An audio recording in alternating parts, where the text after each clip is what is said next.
السلام علیکم ورحمۃ اللہ وبرکاتہ۔ الحمدللہ رب العالمین والعاقبۃ للمتقین والصلاة والسلام علی اشرف الانبیاء والمرسلین۔ دنیا میں رہتے ہوئے انسان کے جسم میں رب تبارک و تعالی نے ایک ایسی چیز پیدا کی ہے کہ جو کئی جگہوں پر کام آتی ہے۔ آپ ذرا سی کوئی چیز زبان پر رکھیں، زبان بتا دے گی یہ چیز میٹھی ہے یا نمکین ہے۔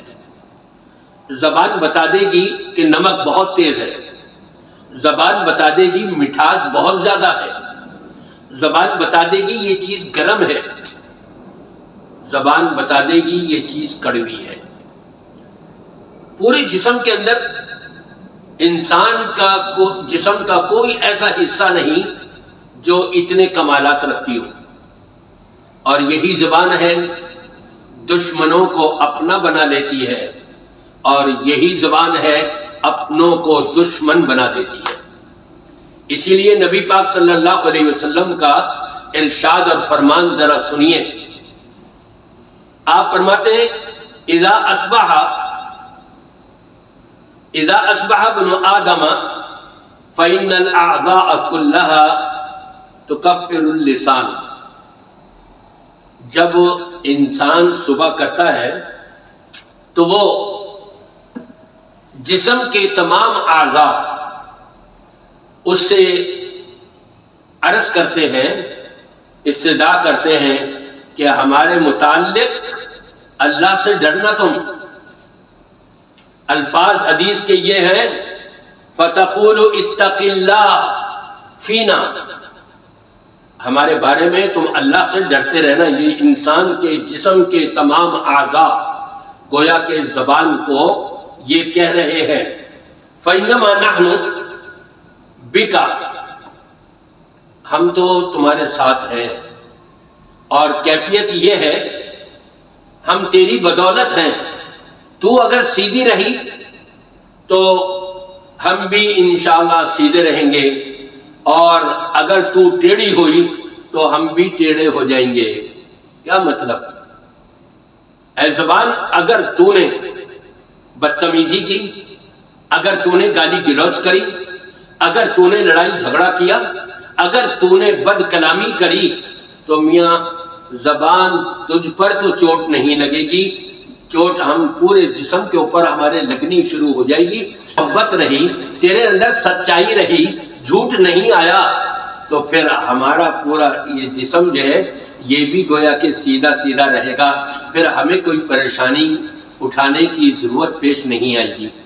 اس لیے کہتے ہیں کہ زبان جو ہے یہ بادشاہ ہے، پورے جسم کے گویا کہ بادشاہ ہے۔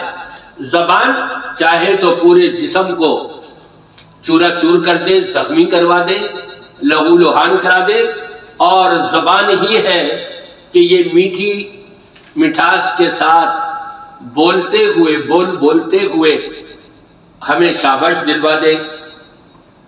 اس لیے یہ کہا گیا ہے لسان الفتى نصف ونصف فؤادہ، آدمی کی زبان اس انسان کا نصف حصہ ہے گویا کہ، اور دوسرا نصف دل ہے اس کا۔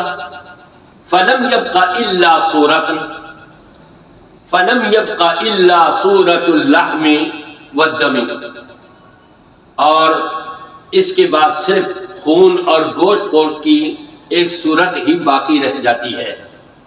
تو اس لیے اے زبان، اگر تو سیدھی رہی تو پورا جسم جو ہے حفاظت میں رہے گا انشاءاللہ، اور اگر تو نے جھوٹ بولا، تو نے دغا دیا، تو نے وعدہ خلافی کری، تو نے زبان سے وہ بات کری جو اللہ اور اس کے رسول کی مرضی کے خلاف ہے، اے زبان اگر تو نے ضد کری، اس زبان کا تعلق دل سے ہوتا ہے، دل کا تعلق زبان سے ہوتا ہے۔ اگر اس کے اندر کجی آ جائے، ٹیڑھ پن آ جائے، تو پورا جسم جو ہے وہ مجروح ہو جاتا ہے، معاشرے کے اندر خرابیاں پیدا ہو جاتی ہیں۔ اس لیے میں اپنے تمام سامعین سے کہوں گا اپنی زبان کو میٹھی زبان بنا لیں، کبھی جھوٹ نہ آنے دیں، سچ ہمیشہ بولیں۔ میں نے بڑے بڑے مفتیان کو، علماء کو اور مشائخ کو، میں نے بڑے بڑے وزیروں کو، بڑے بڑے بادشاہوں کو جب جھوٹ بولتے ہوئے دیکھا، بڑے بڑے مدیروں کو، بڑے بڑے پرنسپلوں کو جب جھوٹ بولتے ہوئے دیکھا تو یقیناً مجھے وہاں پر فساد نظر آیا۔ اس لیے جھوٹ کبھی نہ بولیں۔ جھوٹ جو ہے وہ اصل چیز ہے، اور ایمان خارج ہو جاتا ہے جس وقت انسان جھوٹ بول رہا ہوتا ہے۔